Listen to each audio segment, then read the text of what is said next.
Hello, moon babies. How are you? Welcome to the channel. Welcome to this video and welcome to my dining room. Today's video was inspired by a shop update I did recently. I included some Yuletide and Wintertide goodies, and I had an item that was a little unhinged. I put it together as an experiment and didn't know how it would go. I ended up creating these Yule Spider ornaments, and they went so quickly that I actually thought that there was something wrong with the website. I thought it had to be a glitch. And I thought it would be fun for us today to show you how to make your very own Yule Spider for your tree, for your sacred spaces, or anywhere that you like to create. So we're going to head down to the studio and I'm going to show you exactly how to make your own Yule Spider. Let's talk about supplies. You'll need a few things to make your spider. First, we'll need a Christmas bauble. One that you have will do just fine. Some heavy gauge wire or pipe cleaners to create the legs. We'll need some pipe cleaners as well as some fibers of your choice. A few trims just for fun. A sparkly, should you desire. This is from my costume jewelry stash. And we'll need to create a face for our spider. So I use these little wood cutouts that you get in the craft section, but use what you have, and a variety of adhesives and needle and thread. If you'd like to get witchy with it, which of course we do, you may wish to add some herbs to your orb. And I'm going to show you a painting technique that includes dishwashing liquid and spray paint, but you don't have to do this part if spray paint isn't available to you or you don't like it or it's too messy. No worries.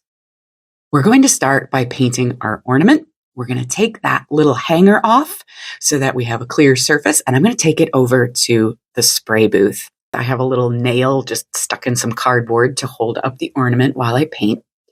And what I'm going to show you is a resist technique. I'm splattering that bauble with a few different colors of spray paint. And once it's really nice and dry, I'm going to put on a glove because this can get kind of messy. And we're going to drizzle the bauble with a little bit of dish soap. And this is going to be the only time, Moon Baby Honeys, that I'm ever going to tell you that less is more. The dish soap is going to resist a contrasting color of paint. So while that dish liquid is wet, we're going to paint a contrasting color over the top. I chose purple. Now, if you don't have a ventilated spray booth in your home, that's just fine. You could always do this outside, or you can skip this step entirely and paint with a craft paint on your bottle. It will still turn out beautifully. Once that spray paint is really nice and dry, I'm going to show you here, we're going to take it and give that spider butt a nice little warm bath in the sink. All right, and we get that kind of leopardy, marbled effect. The other beautiful thing about this process is that you can do it as many times as you want if you aren't happy with how that random pattern turns out. So while we let that dry in the sink, we're going to work on the next segment of the body. And to do that, we're going to make a fiber bead. We're going to take a few pipe cleaners and some either ribbons or scraps, yarn or cording of your desired colors. Use what you have. And I'm going to twist them all together using the wire of that pipe cleaner to hold them all together in kind of a messy, sloppy braid.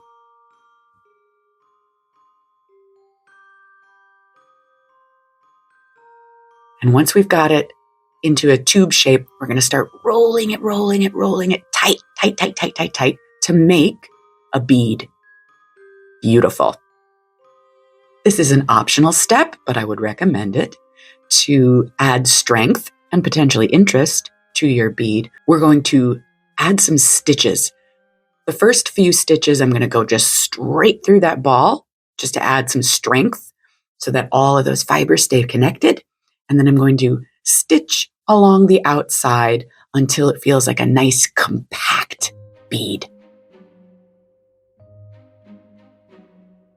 So we have a spider butt, exhibit A, we have the spider middle, exhibit B, and then we need to make a face. So I'm going to take this little wood piece and start painting a face. Now, if you don't have a bunch of wooden craft cutouts, you could always use a lovely button or a bottle cap, or maybe you'd like to make your face out of air-dry clay. You can do it however you wish.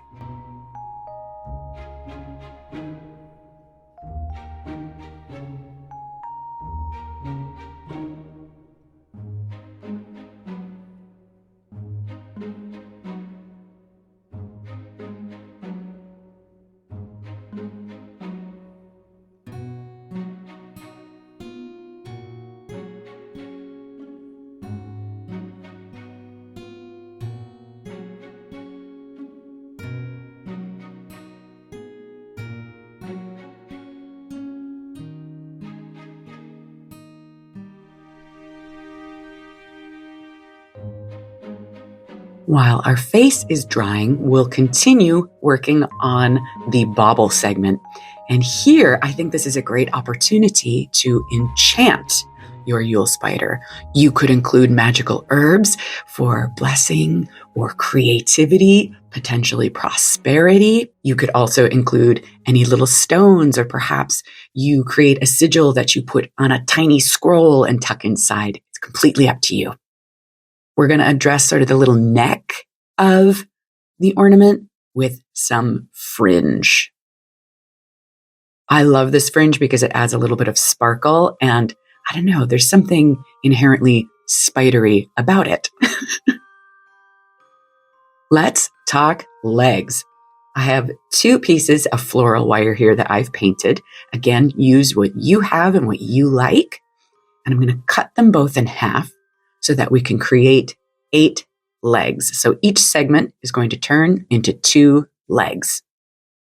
I like a little curly squirrely leg, but you can create yours however you like. Maybe your spider legs are really articulated, or maybe yours are very wiggly, or maybe they're straight and long.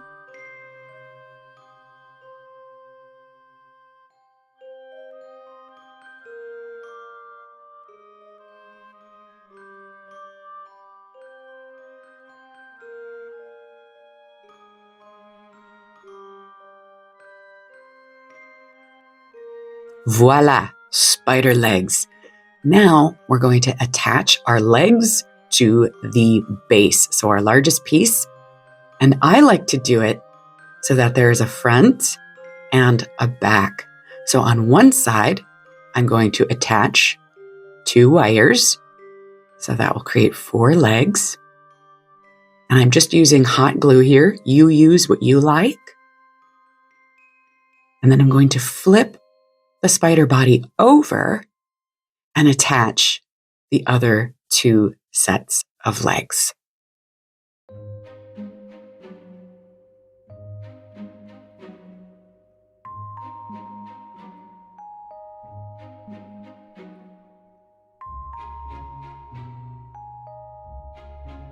All right, we're starting to look spidery, friends. And to hide all of those connections we just made, we're going to dress it up with a little bit of trim. I have this black faux fur that I've cut a little strip of, and I'm going to use the least amount of glue possible to cover up all of those little connections and clean it up and add some texture.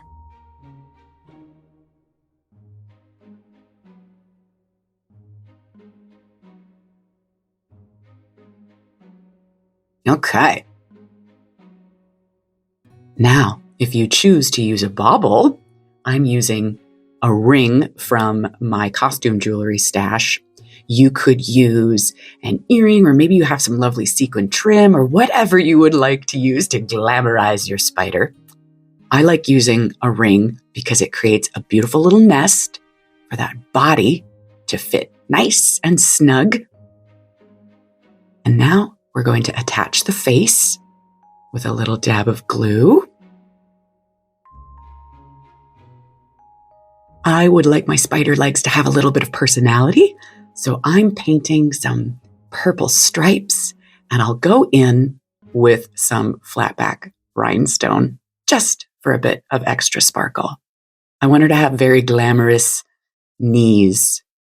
Do spiders have knees? I don't think spiders have knees.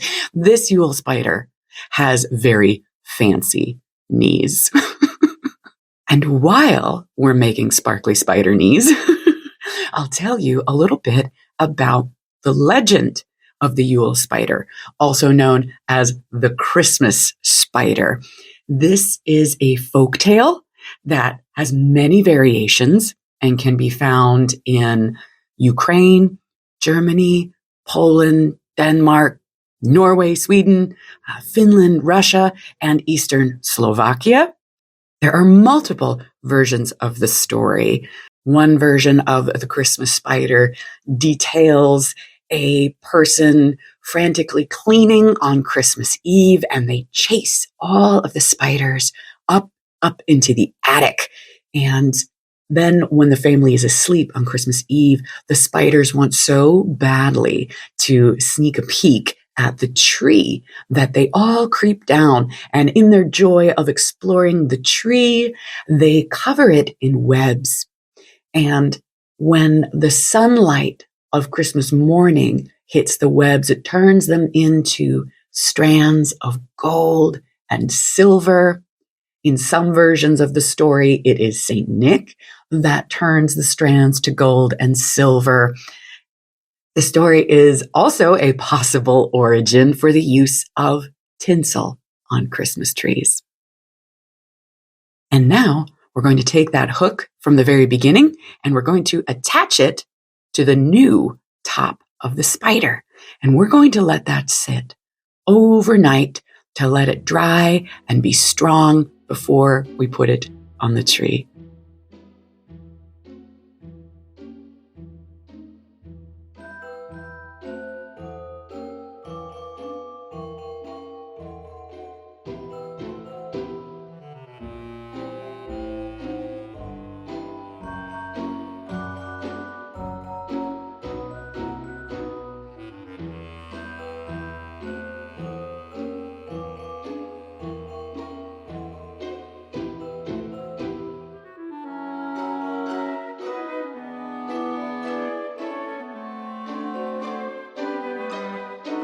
I really hope you enjoyed spending some time in the studio with me today and that it inspires you to sprinkle a little magic on your own life.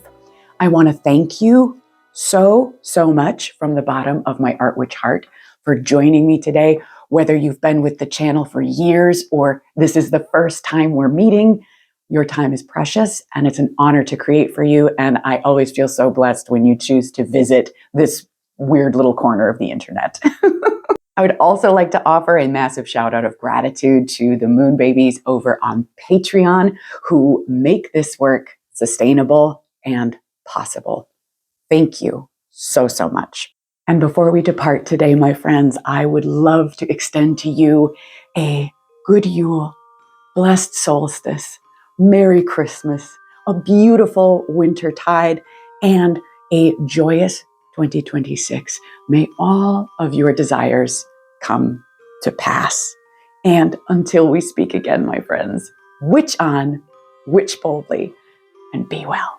Bye for now. Mwah.